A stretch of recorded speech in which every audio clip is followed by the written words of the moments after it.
Good morning my dear brothers and sisters. యేసుక్రీస్తునందు మాకు అత్యంత ప్రియులని మీ అందరికీ శుభాలు ప్రకటిస్తున్నాను. బాగున్నారా? మీరంతా క్షేమంగా ఉన్నారా? మీ కుటుంబం బాగున్నారా? మీ పిల్లలు క్షేమంగా ఉన్నారా?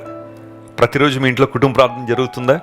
A family that praise together stays together అన్నాడు దేవుని సేవకుడు. ఏ కుటుంబం అయితే కలిసి ప్రార్థన చేస్తారో ఆ కుటుంబం ఐకమత్యంతో ఉంటుంది, సమైక్యత అక్కడ ఉంటుంది. చాలా కుటుంబాల్లో అపవాది చెలరేగిపోవడానికి కారణం ఆ కుటుంబాల్లో అన్నీ ఉన్నాయి కానీ ప్రార్థన లేదు.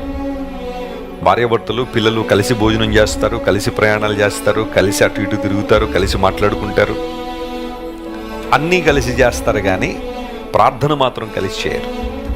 అందుకే కదా కుటుంబాల్లో అసమాధానం, అశాంతి రాజ్యం వెళ్ళడానికి, అపవాది చెలరేగిపోవడానికి ప్రార్థన లేమి కారణంగా. అయితే దేవుని బిడ్డలు ప్రతి ఉదయాన్నే లేచి దేవుని సన్నిధిలో కనిపెట్టి ప్రభు వైపు చూచినప్పుడు ఆ రోజంతట్లో కావలసిన కృపా సమృద్ధిని ప్రభు స్పష్టంగా మనకు అనుగ్రహిస్తారు.